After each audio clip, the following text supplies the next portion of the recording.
Welcome to Lyra Echo Stories, where every story echoes emotions, memories, and hidden truths.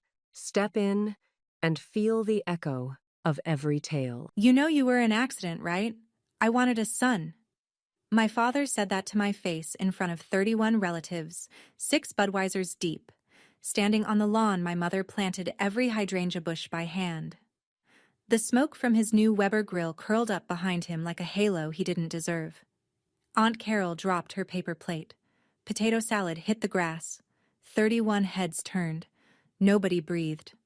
I didn't flinch. I said, "Funny. Mom told me something different before she died." "Want me to read her letter?" His hand started shaking. That letter held a truth my father had buried for 30 years. And it didn't just ruin his 4th of July. It undid every lie he'd ever told about my mother, about me, and about whose name was really on the deed to the house he called his. Before I go on, please take a moment to like and subscribe, but only if you genuinely connect with this story. And wherever you are right now, drop your location and local time in the comments. I'd love to know who's listening. My name is Myra. I'm 28. I'm an ICU nurse. Now let me take you back 3 years before that 4th of July, to the day my mom got her diagnosis. The house on Maple Lane was a white colonial with green shutters and a wraparound porch that creaked in 3 places my mother knew by heart. She'd step over the 2nd and 3rd boards every morning when she went out to water her hydrangeas, barefoot, before my father woke up. She moved through that house like someone trying not to be heard. I grew up thinking that was normal. My father, Rex Harper, had a leather lazy boy recliner in the living room, dark brown, cracked at the armrests, positioned dead center facing the television. Nobody sat in it. Not my mother. Not me. Not even Uncle Bill when he visited. It was understood. That chair was his throne, and the rest of us arranged ourselves around it. He controlled everything. The thermostat. 68 in winter, 76 in summer, and if you touched it, God help you. The remote, the grocery list, the dinner schedule. My mother cooked what he wanted, when he wanted it, and cleared the plates before he had to ask. She never had her own bank account. Her name wasn't on the checking account. She'd ask him for grocery money each Monday morning, and he'd pull bills from his wallet one at a time, counting them out loud like she was a cashier making change. I didn't realize that wasn't how other families worked until I was about 14 and spent a weekend at my friend's house and watched her mother swipe a credit card at Target without calling anyone first. The house itself was beautiful. My mother made it that way. The window boxes, the herb garden along the south wall, the porch swing she'd found at an estate sale. She poured everything she couldn't say out loud into that house. And my father called it his. My roof. My rules. He'd say, if either of us had an opinion, "You don't like it, there's the door." I didn't know yet what I'd eventually learn, that the roof wasn't his at all. Rex Harper was not a complicated man. He believed 3 things with absolute certainty: that he was the head of the household, that women had supporting roles, and that anyone who challenged either point was disrespectful.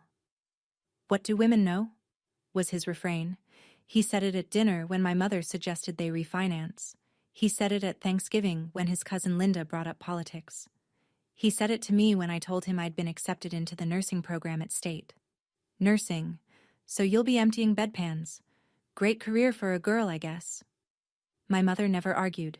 When he raised his voice, she'd go still, shoulders pulled in, hands folded in her lap, eyes on the tablecloth. I used to think she was being patient. I understand now she was being safe. There was one night I can't shake. I was 16. He'd come home from work in a mood. Something about a parts order going wrong at the store. And he started in on me. My grades, my friends, the length of my shorts. His voice filled the kitchen like a pressure system. I stood at the counter, gripping the edge, refusing to cry. And I saw my mother. She was sitting at the table behind him, and for just a second, half a second, her shoulders dropped. Her breath came out. Relief. Because it was me, not her. Then her eyes met mine. and the relief turned into something I didn't have a word for until I was much older. Guilt. Deep, corrosive guilt. That night she came to my room after he'd fallen asleep in his recliner. She sat on the edge of my bed and whispered, "I'm sorry I can't protect you the way I should." I told her it was fine. It wasn't. The call came on a Tuesday in March. I'd just finished my clinical rotation, 12 hours on my feet in the step-down unit, and I was sitting in my Honda Civic in the hospital parking lot with a cold coffee in the cup holder when my mother's name lit up my phone. Pancreatic cancer. Stage 3. She said it the way she said everything difficult. Quietly, like she was apologizing for the inconvenience. "The doctor says we should talk about treatment options. I didn't want to bother you during your shift." I drove straight home. 2 hours on the interstate with both hands white-knuckled on the wheel. When I got there, my father was in the garage, not with her. In the garage, the door half open, a Budweiser on the workbench, polishing the chrome on his Dodge Ram. He polished that truck every Saturday like it owed him something, never missed a week. But in the 14 months of my mother's chemo and radiation, he did not drive her to the hospital once. Not one single time. I did. Every Tuesday and every other Thursday. I'd pick her up in my Civic, help her into the passenger seat, hold a plastic bag in my lap in case the nausea hit before we got there. I'd sit in the waiting room reading pharmacology notes while they dripped poison into her veins, and then I'd drive her home, help her to bed, and leave a glass of ginger ale on the nightstand. My father's contribution was to complain that dinner was late. During those months, something shifted between my mother and Aunt Carol. Phone calls got longer. Sometimes I'd walk into the kitchen and my mom would lower her voice and say, "I'll call you back, Carol," then smile at me like nothing was happening.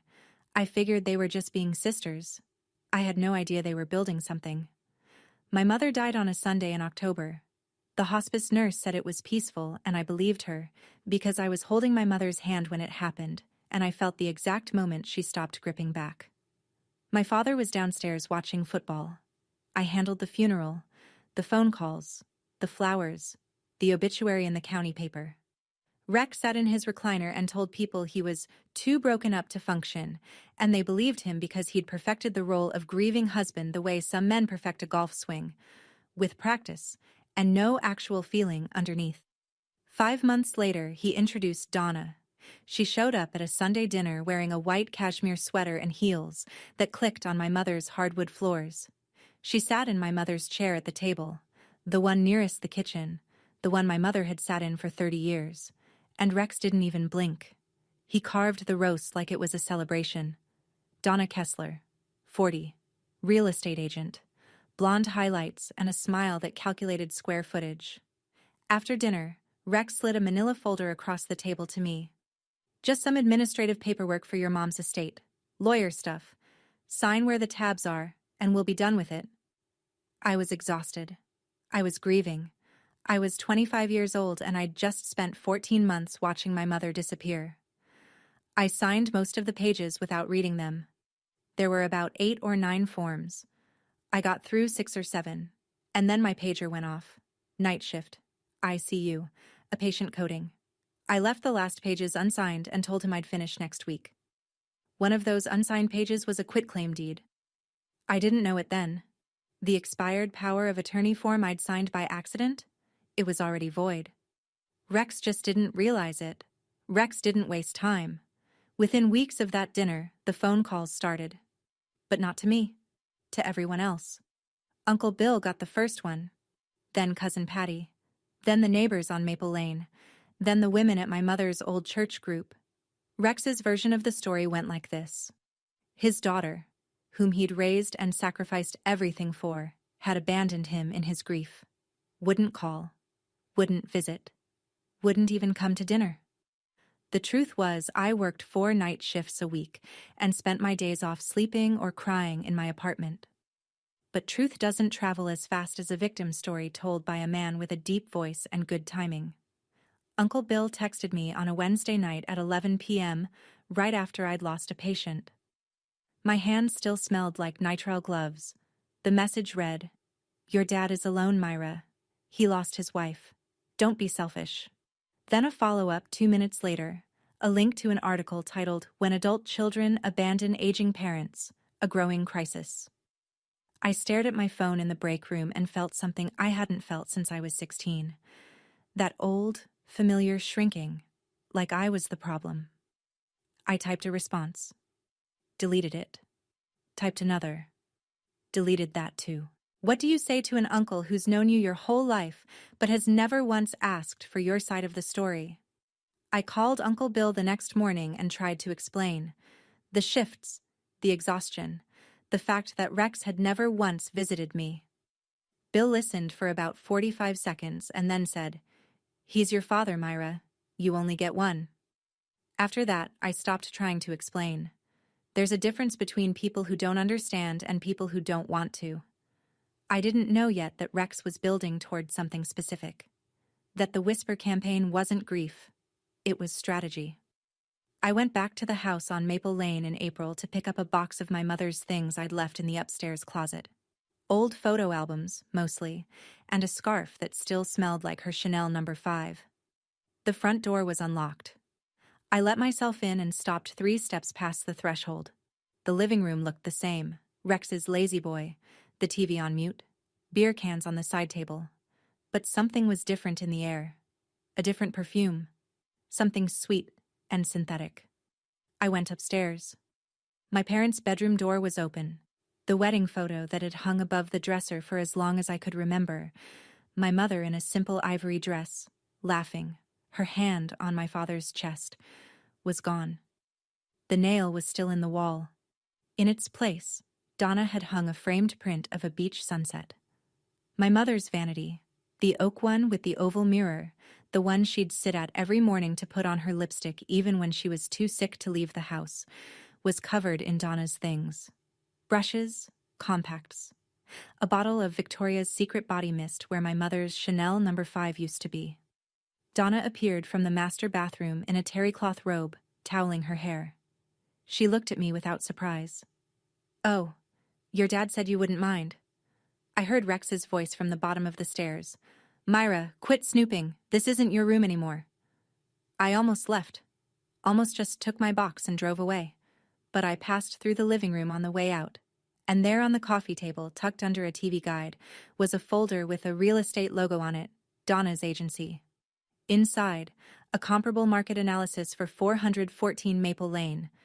Estimated value, $280,000. He wasn't just moving on from my mother. He was selling her house. That was the first time I thought, he's not just cruel. He's planning something. 2 weeks later, Rex called me. First time in months he'd dialed my number instead of Uncle Bill's. "Come to dinner Friday," he said. "Donna's making pot roast." The invitation alone should have been a red flag. My father had never once asked me to dinner. He announced it or he expected it, but he didn't ask.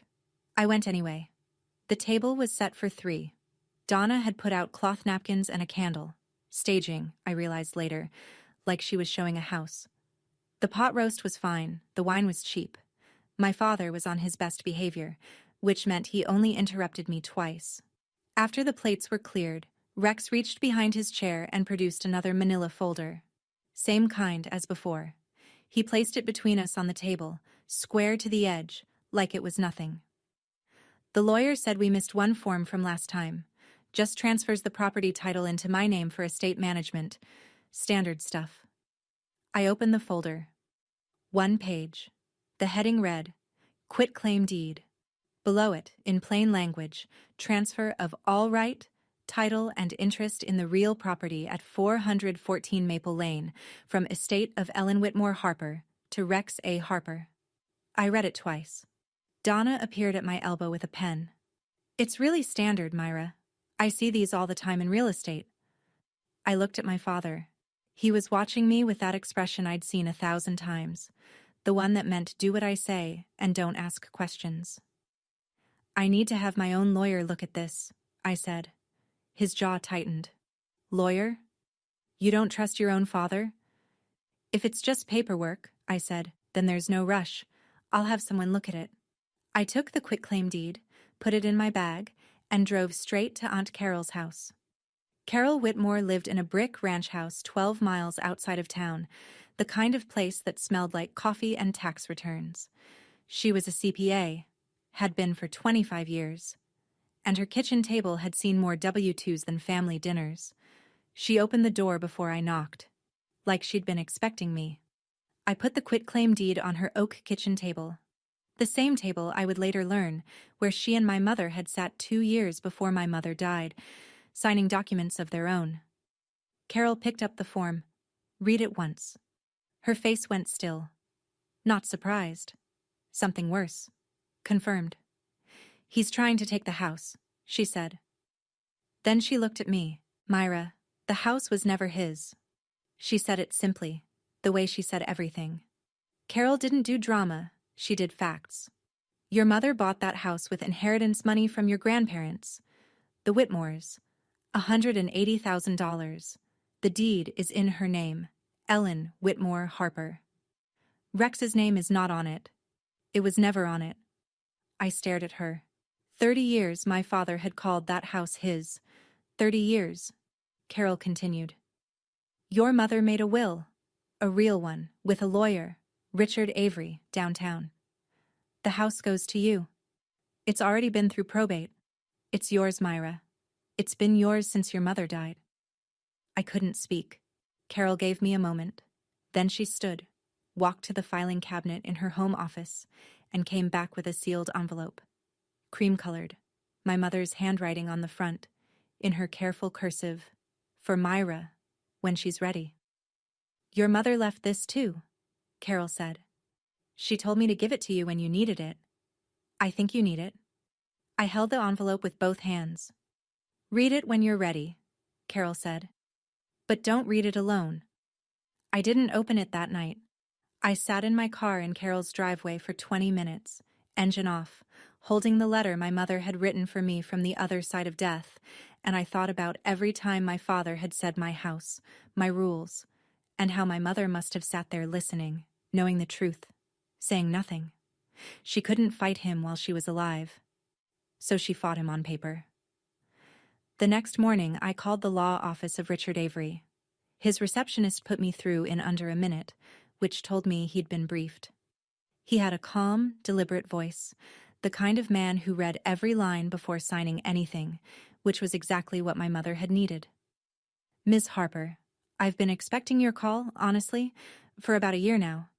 He confirmed everything Carol had told me. The will was valid. It had been filed, entered into probate, and executed. The house at 414 Maple Lane, deed recorded under Ellen Whitmore Harper, had transferred to me upon my mother's death as the sole named beneficiary. The paperwork was clean. The title was clear. Your father has no legal claim to the property, Avery said. He can reside there as a guest, but he cannot sell it, cannot mortgage it, and cannot transfer title without your signature on a quitclaim deed.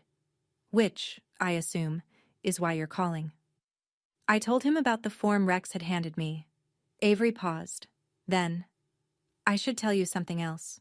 About 18 months ago, before your mother passed, a loan officer at First Regional contacted me because someone had applied for a second mortgage on 414 Maple Lane. The applicant was Rex Harper. The bank flagged it because his name wasn't on the deed. They denied the application. My stomach dropped. Your mother found out, Avery said. That's when she called Carol. That's when we finalized the will and set up the trust. The trust. I hadn't even gotten to that part yet. $220,000, Avery said. Held in a revocable trust, naming you as beneficiary. Funded from your mother's separate inheritance. Mr. Harper has no access and no knowledge of its current balance. I sat in my apartment, the phone pressed to my ear, doing the math my mother had done when she was dying. A week later, Rex called again. 4th of July BBQ, he said. Whole family's coming. Bring that paperwork signed. I told him I'd be there. But I wasn't bringing his paperwork. I was bringing my mother's. 4th of July on Maple Lane looked like a postcard. My father had gone all out. Or rather, his credit card had. A brand new Weber Genesis grill sat on the patio like a chrome altar, still wearing its price tag tan line where the sticker had been peeled off that morning. Red, white, and blue bunting hung from the porch rails. A folding table ran the length of the backyard, covered in a checkered cloth, weighed down with coleslaw and corn and coolers of Bud Light. 31 people. I counted when I arrived. Uncle Bill and his wife Linda, holding court near the potato salad. Cousin Patty with her 3 kids chasing sparklers across the grass. Rex's co-worker friends from the auto parts store. Neighbors. Church people. The full arsenal of social pressure assembled on lawn chairs and picnic blankets under a cloudless sky. And Donna, standing at the head of the table in a white sundress and new sandals, holding a glass of Prosecco, laughing at something Uncle Bill said, playing the hostess in my mother's yard beside my mother's hydrangeas, under the string lights my mother had hung 3 summers ago. I came straight from a 12-hour shift. I was still wearing my scrubs. Seal blue, wrinkled at the knees, my badge clipped to my chest. I hadn't changed on purpose. Those scrubs were the only honest thing I could put on that day. Every person there knew what I did for a living. Every person there knew I'd been the one at my mother's bedside. The scrubs were my quiet reminder. Aunt Carol was already seated near the back, a paper plate balanced on her knee, sunglasses on. When I walked through the side gate, her eyes found mine immediately. She gave me one small nod. I had the envelope in my scrub pocket. Beside it, a folded copy of the will, notarized, and a printout of the recorded deed. My father saw me arrive. He saw my empty hands. No manila folder, no signed form. His smile stayed in place, but something behind his eyes went flat. "There she is," he announced to the yard. "I told her to come. She finally listens." By 5 o'clock, Rex was 6 beers in. I know because I watched him drink each one.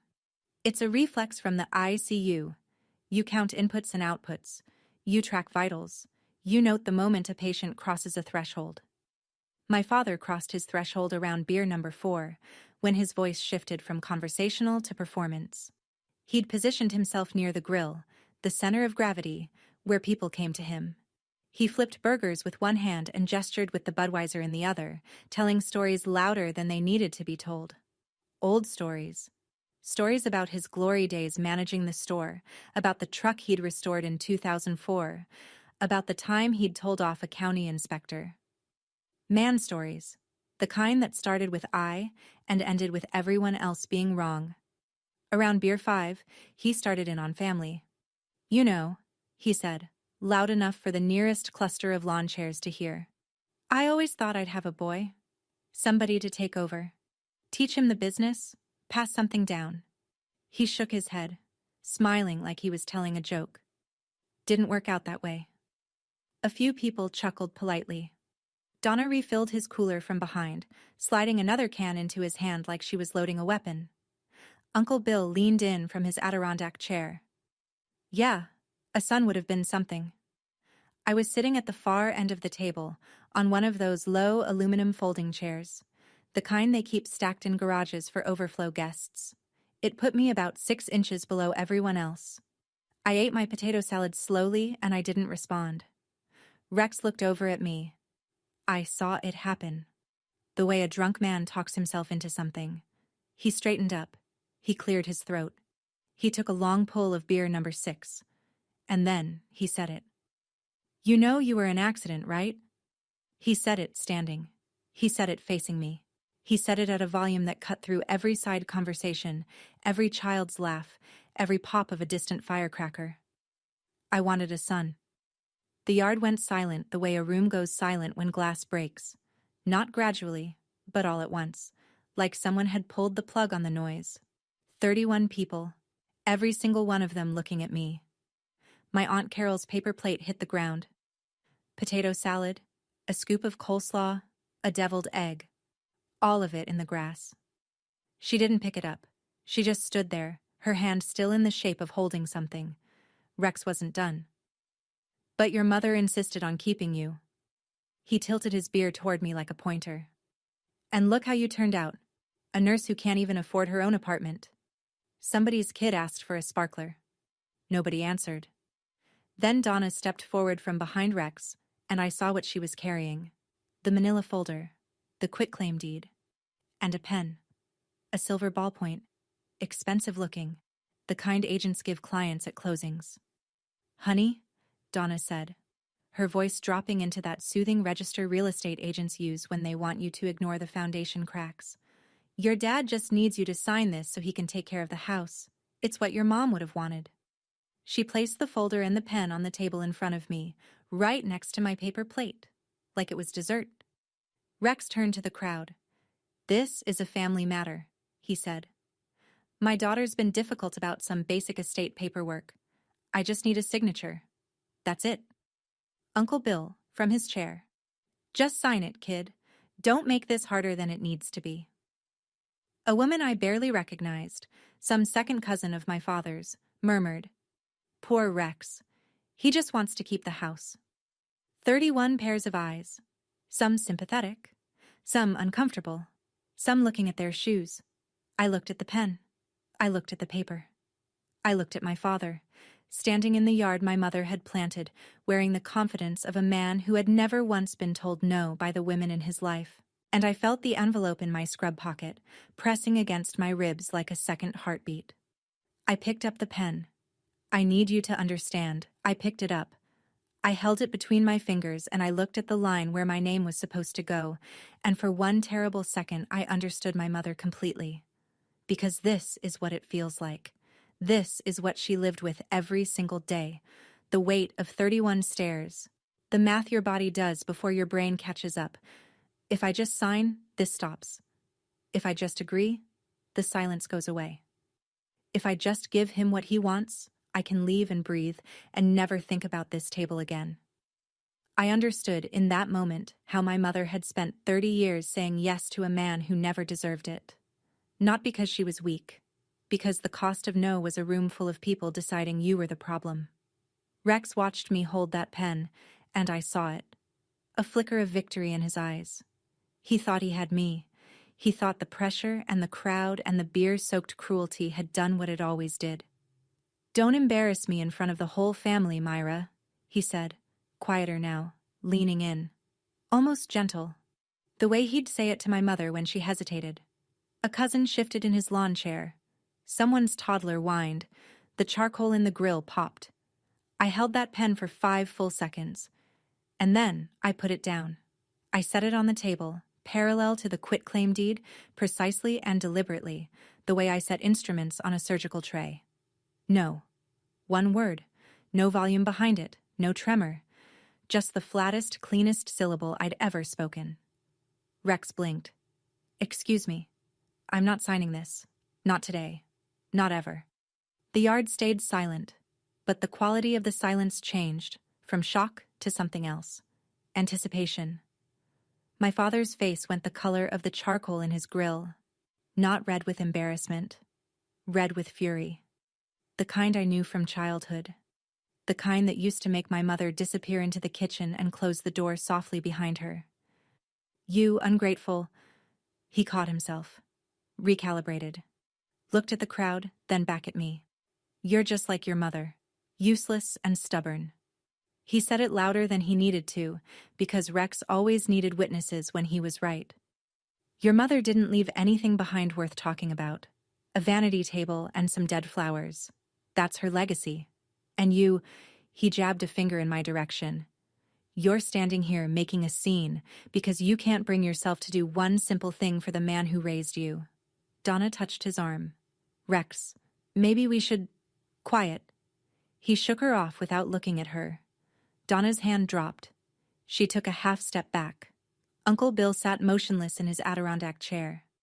Cousin Patty pulled her youngest onto her lap. A neighbor I'd known since childhood found something fascinating in his coleslaw. Rex wasn't done. He never was. He'd built a lifetime on having the last word, and he must have felt it slipping, because what he said next was the thing he should never have said. He looked right at me, and his voice dropped to that register, the one that pretended to be calm, but was really just cruelty in a lower key. "Your mother was too weak to do anything right, including raising you." The yard was so quiet I could hear the flag snapping on the pole 2 houses down. That was the line. Not what he'd said about me. I could carry that. I'd been carrying it for 28 years. But he said it about her, the woman who spent her last months alive making sure I'd be standing exactly here, exactly now, with exactly what I needed. He said it about my mother, and something in me locked into place. I stood up, not fast, not angry. I stood up the way I stand up at a patient's bedside when their vitals are crashing, steady, controlled, already 3 steps ahead. I pushed the quitclaim deed across the table toward Rex. The paper slid over the checkered cloth and stopped against a bowl of baked beans. "I'm not signing this," I said. "Not today, not ever." Rex's mouth opened. For a man who always had something to say, he suddenly looked like he was buffering. "And I'd be careful about what you say next about my mother." His eyes narrowed. "Or what?" I reached into the chest pocket of my scrubs, the one over my heart, where I usually kept a penlight, and I pulled out a cream-colored envelope, handwritten, sealed until 2 nights ago, when I'd finally opened it at Aunt Carol's kitchen table with a cup of tea and a box of tissues. I held it up so the whole yard could see it. "Funny," I said. "Mom told me something different before she died." Rex's eyes locked on the envelope. I could see him trying to calculate. What was it? What did she write? What could she possibly have said?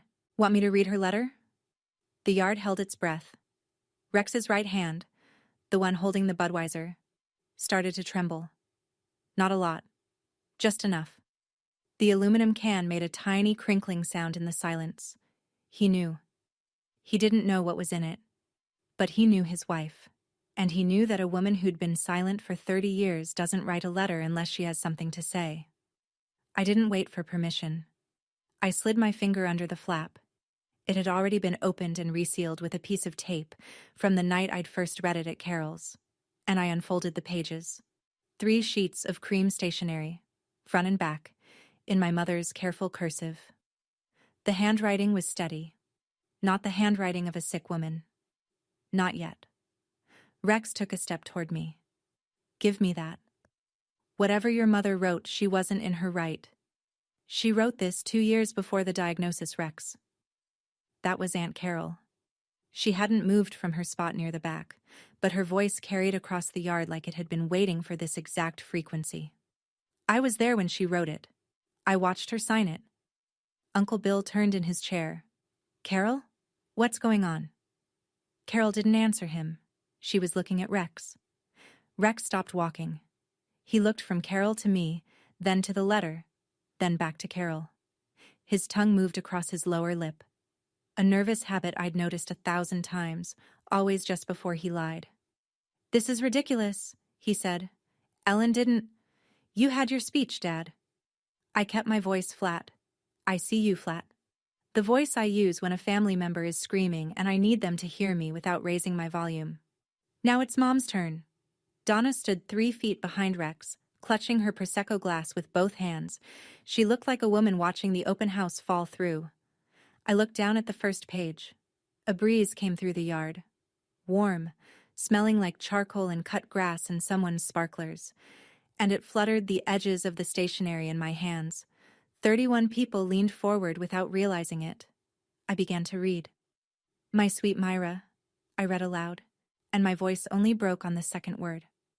I swallowed it down, the way I've learned to swallow things down in rooms full of people who need me steady. "If you're reading this, I'm not there anymore, and I'm sorry. Not for dying, for all the years I was alive and didn't say what I should have said." The yard was so still I could hear the ice shifting in the coolers. I kept reading. "Your father told you, told everyone, that you were an accident. That he wanted a son.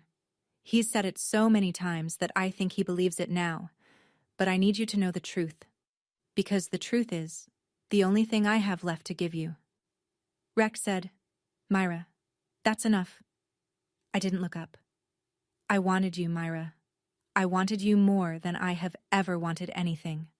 I spent 2 years in a fertility clinic, 2 years of progesterone injections every week, blood draws every month, appointments I drove to alone because your father said it was a waste of money. He didn't want a child. Not a son, not a daughter. He said we couldn't afford it. He said he wasn't ready. He said, and these are his exact words, "Kids are a money pit. I'd rather buy a boat." A ripple went through the crowd. Cousin Patty put her hand over her mouth. Uncle Bill sat forward in his chair. "When I finally got pregnant," I continued, he said, "Fine. But if it's not a boy, don't expect me to be excited." And then you came. You came. And you were everything. I paused. Breathed. Rex's face was a color I'd never seen before. Not anger. Not embarrassment. Something underneath both. Something old. "He told everyone you were an accident," I read, because the truth embarrassed him. That a man who called himself the head of the house had to be begged by his wife to become a father. That he fought it every step of the way. That he only agreed because I told him I'd leave if he said no one more time. Carol spoke from the back of the yard. Quiet. Final. "She wrote this 2 years before the diagnosis, Rex." She wasn't confused. She wasn't medicated. She was clear. Rex said nothing. His 6th Budweiser hung at his side, forgotten, dripping condensation onto his shoe. Rex moved. It was fast. The lunge of a man who'd spent his whole life being the one who decided when a conversation was over. He crossed the 2 steps between us and reached for the letter, hand open, fingers grasping. "Give me that." Jake Whitmore stood up from the picnic bench. 25 years old, Carol's son, 6'1" in work boots. He'd been eating quietly the whole time, and now he was standing between Rex and me with his hands at his sides. Not aggressive, not theatrical, just there. "Uncle Rex." Jake's voice was the opposite of Rex's. Low, steady, unbothered. "Let her finish." Rex looked at Jake like he'd been slapped by a piece of furniture. In Rex's world, younger men didn't interrupt older men. It didn't compute. "This is none of your business, boy." "It's a family gathering," Jake said. "Seems like family business to me." Rex spun toward the crowd, arms wide, searching for backup. "Is nobody going to—" "This is my family. My house. My—" "Is it?" That was me. 2 words. I didn't raise my voice. I didn't need to. Rex stopped. The word "my" hung in the air between us like a challenge, and for the first time in my life, I watched my father hear it. Uncle Bill hadn't moved from his Adirondack chair. He was staring at Rex with an expression I'd never seen on him before. Not loyalty. Something closer to doubt. Donna had drifted backward, Prosecco abandoned on the table. She was standing near the side gate, clutching her car keys. Nobody was on Rex's side of the yard anymore. Not literally. People hadn't moved. But the gravity had shifted. 31 people were looking at my father, and for the first time, they weren't looking up. I turned to the 2nd page. "The next part," I said. "This is the part that's going to matter." I smoothed the 2nd page against my palm and read, "Myra, there's something about the house I need you to know. Your father has called it his for as long as you can remember. My roof, my rules. You've heard it 1,000 times. So has everyone else." I could see heads nodding slightly around the yard. They'd heard it too. But the house at 414 Maple Lane was purchased with $180,000 from my parents, your grandparents, David and Ruth Whitmore. It was their money, an early inheritance they gave me when your father and I were first married, because they wanted me to have something that was mine. I felt the stillness deepen. This wasn't the silence of shock anymore. This was the silence of something clicking into place. "The deed is in my name. Ellen Whitmore Harper. Your father's name has never been on it. He didn't pay for it. He didn't co-sign for it. It is not his house. It has never been his house." Rex's face went white. Not gradually, all at once, like a screen losing power. "I made a will," I continued reading. "A legal will, prepared by attorney Richard Avery and witnessed by my sister Carol. The house goes to you, Myra. It was filed and entered into probate after my death. By the time you read this, the title has already transferred." I reached into my other pocket and pulled out the 2 documents I'd brought, a photocopy of the recorded deed and a certified copy of the relevant page of my mother's will. I placed them on the table, face up, next to the quitclaim deed Rex had wanted me to sign. 3 pieces of paper. His lie next to her truth. Donna spoke first. She was still by the gate, car keys in hand, and her voice had the flat tone of a woman doing a title search in her head. Rex, you told me the house was yours. Rex didn't look at her. It is my house. I lived here 30 years. Carol's voice came from behind me, steady as a closing statement. Living in a house doesn't make it yours, Rex. Paying for it does, and you didn't. Uncle Bill stared at the deed on the table. He didn't touch it. He didn't speak, but his jaw was working like he was chewing through 30 years of conversations that had just changed meaning. Rex stood in the middle of his own backyard barbecue, surrounded by 31 people who'd come for hot dogs, and he had nothing left to say. His hand, the one that had pointed at me, grabbed for my letter, held his beer like a scepter, was shaking. I didn't need to yell. The deed spoke louder than anything I could have said. There's more, I said. I didn't say it loudly. I said it the way you say the labs came back to a patient's family when the news isn't over yet. I turned back to my mother's letter. Before I died, I read, I discovered something that made me realize I couldn't leave this to chance. Your father applied for a second mortgage on our home, a home he does not own, through First Regional Bank. The loan officer called our family attorney because Rex's name wasn't on the deed. The application was denied. I looked up. Rex was staring at me like I was reading his autopsy report while he was still alive. That's when I knew, I read. That's when I called Carol. That's when we went to see Richard Avery and made everything official. The will. The trust. This letter. Because if your father would try to borrow against a house he doesn't own while I was alive, I had no doubt he'd try to take it from you after I was gone. I set the letter down. The yard processed it in waves. First, the closer relatives. Uncle Bill pressing his fingers to the bridge of his nose, Cousin Patty whispering something to her husband. Then the outer ring. The neighbors exchanging glances, the church ladies going very quiet. And then, Donna. She was already halfway through the gate, but she stopped and turned back. Her voice had lost every trace of that warm, soothing, open-house cadence. Rex, did you try to mortgage a house that wasn't yours? Baby, I can explain. I'm a real estate agent, Rex. She held her car keys like a verdict. I know what fraud looks like. The gate clicked shut behind her. A moment later, an engine turned over in the driveway and tires rolled across gravel, and Donna Kessler was gone. Rex watched the gate for a long 3 seconds. Then he sat down in his lawn chair like somebody had cut his strings. There was 1 page left.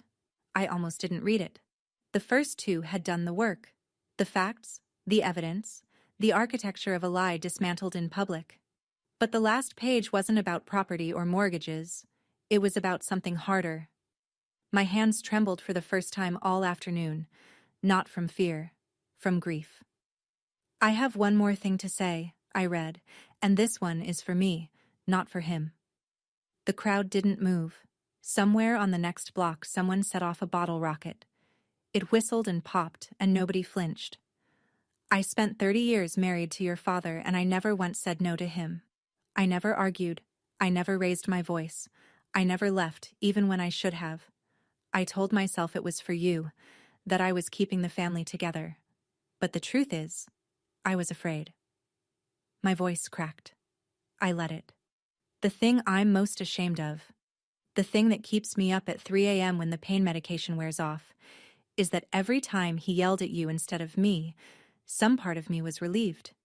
And then I hated myself for it, every single time. Cousin Patty was crying. She wasn't the only one.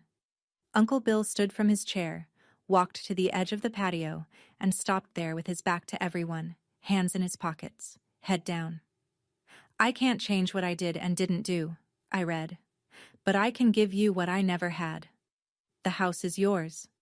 The trust Carol helped me set up. $220,000. That's yours too. That's my apology and my love in the same envelope. I read the last line slowly, because my mother had underlined it twice. You were not an accident, Myra. You were the thing I fought hardest for. Don't be afraid to say what I never could. You are allowed to say no. I folded the letter. 3 sheets of cream stationery, back into the envelope, back into my pocket against my heart. Rex sat in his lawn chair with his 6th beer leaking onto the grass beside him, surrounded by 31 people who could no longer look him in the eye. He didn't say a word. For a long moment, the only sounds were the flag 2 houses down and a dog barking somewhere on the next street. The grill was still smoking. The food was still out. The string lights my mother had hung were starting to glow against the early evening sky. Nobody left. Nobody spoke. It was like the whole yard was holding its breath, waiting to find out what kind of family they were going to be now. Rex looked around. He turned his head slowly, searching for the faces that had always been on his side. The people who'd nodded when he said my house, who'd laughed when he said I wanted a son, who'd texted me to call him more. Nobody met his gaze. The second cousin who'd murmured poor Rex 10 minutes earlier was sitting with her plate in her lap, staring at the grass. Her eyes were red. Rex tried. "You're all going to believe a dead woman over me?"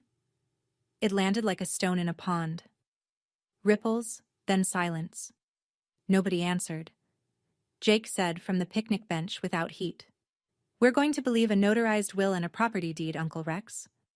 Carol walked forward, stopping beside me. She didn't touch me, but I could feel her steadiness like a wall.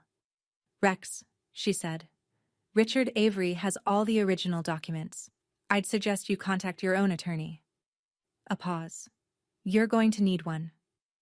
I gathered the papers from the table. The deed, the will, the unsigned quitclaim, and stacked them neatly.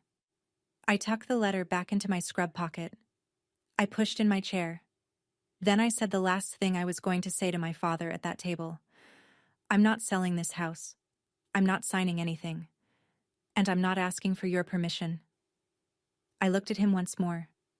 The man in the lawn chair, in the yard he didn't own, holding the authority that no longer worked. He looked smaller than I'd ever seen him. Not pitiable, just accurately sized, for the first time.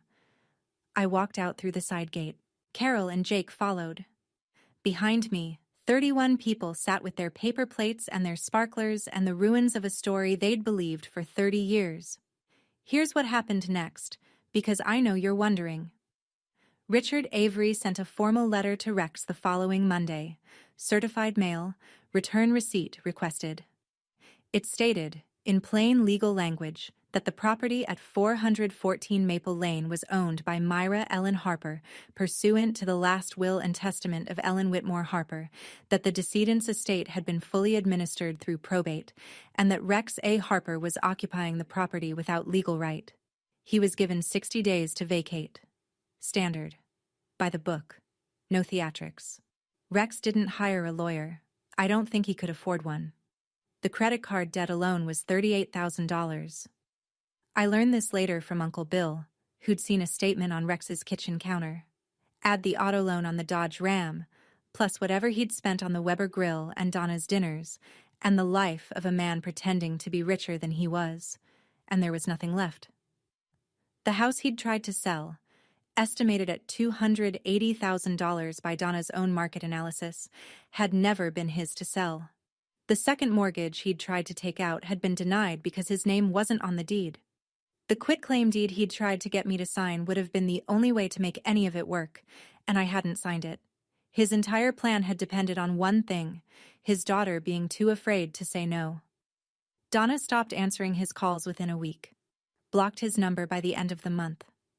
I have no ill will toward Donna. She was looking for a man with assets, and Rex had presented himself as one. That's not love, but it's also not my problem. The trust my mother had set up held $220,000, enough to pay off my student loans, establish an emergency fund, and still have money left over for the future. My mother had planned this from a hospital bed. While Rex was in the garage polishing his truck, she was in the kitchen with Carol, building a firewall out of ink and notary stamps. Uncle Bill called me 2 weeks after the barbecue. I was sitting on the porch of the Maple Lane house, my house, drinking coffee and watching the hydrangeas catch the morning light, and his name appeared on my phone. My first instinct was to let it ring. The last time Bill had reached out, it was to call me selfish and send me an article about bad daughters. I picked up anyway. He was quiet for a long time. Then, "I owe you an apology, kid." I waited.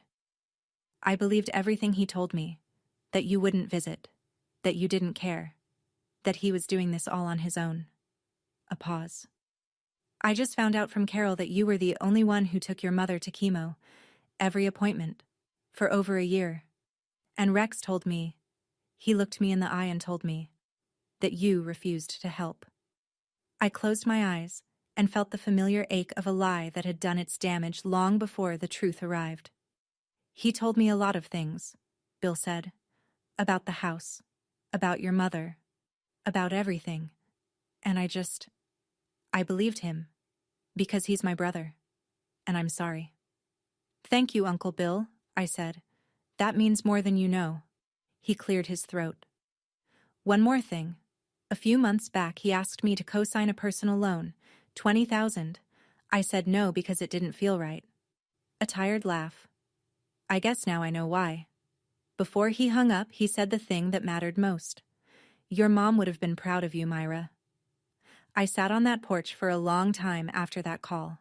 I moved back into the house on Maple Lane at the end of August, after Rex's 60 days were up. He'd already gone by the time I arrived with my boxes. He'd left the place cleaner than I expected. The kitchen wiped down, the garbage taken out. Whether that was guilt or pride, I'll never know. Maybe some combination that Rex would never have the vocabulary to explain. The lazy boy was gone. He'd taken it with him. The one piece of furniture in the house that was indisputably his. The living room looked bigger without it. Brighter. I donated the spot to a reading chair I found at the same estate sale circuit my mother used to love. The first thing I did was hang the wedding photo back up. I'd found it in the garage, in a box labeled "Donate" in Rex's handwriting. The photo, my mother's winter coat, some books she'd loved, and, at the very bottom, wrapped in a dish towel, the Chanel No. 5. The bottle was nearly empty. I set it on the vanity where it had always been. Carol came over that first evening with a tray of lasagna and a bottle of wine that cost more than anything Rex had ever put on the table. We sat at the kitchen counter and didn't talk much. We didn't need to. Jake helped me carry boxes upstairs. He didn't say anything profound. He just pointed at the master bedroom door and said, "You taking that room?" And I said, "Yeah, I think I am." That night, I sat at my mother's vanity for the first time. I looked at myself in the oval mirror she'd looked into every morning for 30 years. I placed the letter on the vanity, leaning against the mirror. Then I went outside and watered the hydrangeas. I lived in my mother's house. Not my father's house. Hers. And now mine. Sometimes I wonder what would have happened if I'd signed that paper at the barbecue. If I'd folded the way he expected. The way my mother always had. If I'd become her for one more generation. And then I think, she wrote that letter so I wouldn't have to be. She spent her last good months making sure I'd have the ground to stand on and the proof to back it up. Is there someone in your life you've been afraid to say no to?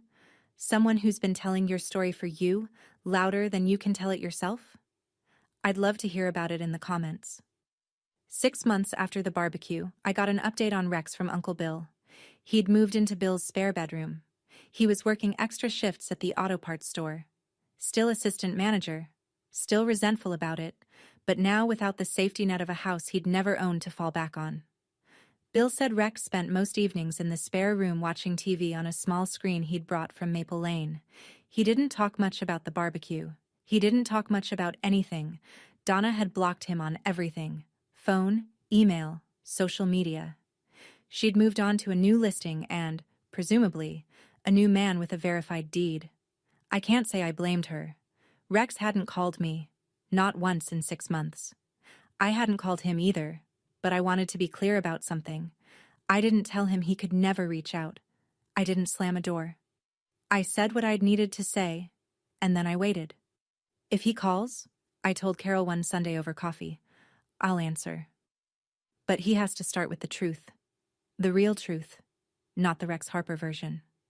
Carol nodded. And if he doesn't call? Then that's his choice. I meant it. I was at peace with both outcomes. The one where my father found the courage to be honest for the first time in his life, and the one where he didn't. Either way, I was standing in my own house, paying my own bills, sleeping in a room where the vanity smelled like Chanel No. 5, and nobody was going to hand me a pen and tell me to sign away what my mother had given me. People ask me if it was worth it. The confrontation, the letter, the barbecue. They want to know if I feel vindicated, if revenge tastes as good as they say. Here's what I'll tell you. I didn't do it for revenge. I didn't stand up at that table because I wanted to humiliate my father. I stood up because my mother asked me to. Not in those words, but in every word she wrote in that letter. She asked me to be the woman she couldn't be, and the smallest thing I could do to honor that was to open my mouth, when she would have closed hers. My mother lived 30 years in fear. She cooked his meals and folded his shirts, and sat in the passenger seat of her own life. And the one thing she couldn't forgive herself for was that she let him aim his anger at me, because it meant he wasn't aiming it at her. She wrote that in the letter. She didn't dress it up or make excuses. She just said it, plainly, the way she should have been able to say everything. I don't hate my father. I want to be clear about that. Hate takes energy I'd rather spend on 12-hour shifts and hydrangea bushes and Sunday dinners with Carol and Jake. What I feel for Rex is something quieter and more precise. A recognition that he is a man who was given a family and treated it like a possession. And when the receipts came out, he had nothing in his name. I learned something that 4th of July. Boundaries aren't selfish. Silence isn't always peace. And the people who tell you to keep the family together are usually the ones who aren't being torn apart by it. My mother taught me all of this. She just had to die first to say it out loud. And I think that's the part that hurts the most. This morning, before my shift, I went out to water the hydrangeas. It was early, 6 a.m., the light still thin and blue, the street quiet. I stood in the yard in my bare feet the way my mother used to, stepping over the second and third porch boards out of habit, even though I'd fixed them both in September. She planted those bushes the first spring after they moved in. Rex wanted to pull them out, said they took up too much of the yard, that he wanted space for a grill and a horseshoe pit. My mother said no. One of the only times she did. She stood in the garden with dirt on her knees and a trowel in her hand and said, "These stay." And they stayed. For 30 years, through every argument and every silence, and every time Rex said "my house" in front of company, those hydrangeas kept blooming, blue and purple and stubborn and alive. I think about that a lot. How my mother lost almost every battle in that marriage except the flowers. How she picked the one thing she was willing to fight for and held onto it with both hands in the dirt. She couldn't keep herself safe, but she kept the hydrangeas, and she kept the deed, and she kept the letter. I turned off the hose and stood in the yard. My yard. The house glowed white behind me in the early light. If you asked me whether what I did was revenge, I'd say no. It wasn't revenge. It was a promise my mother made me keep. I think she'd like that. That's my story. Thank you for staying until the end. I know it was a long one, and I know some parts were hard to hear. They were hard to tell. If anything in this story felt familiar, if you've sat at a table where someone tried to make you small, if you've held a pen over a paper you knew you shouldn't sign, if you've loved someone who couldn't protect you and forgave them anyway, I'd like to hear about it. The comments are open, and I read everyone. If this story meant something to you, please take a moment to hit like and subscribe. Not for the algorithm, for the next person who needs to hear that it's okay to say no to someone who raised you. And if you haven't had enough yet, there's another story linked in the description about a woman whose family tried to erase her seat at the Thanksgiving table. She didn't have a letter from her mother. She had something else. I think you'll want to hear how that one ends. I'm Myra. I'm 28. I'm an ICU nurse, and I live in my mother's house on Maple Lane, where the hydrangeas bloom every summer whether anyone gives them permission or not.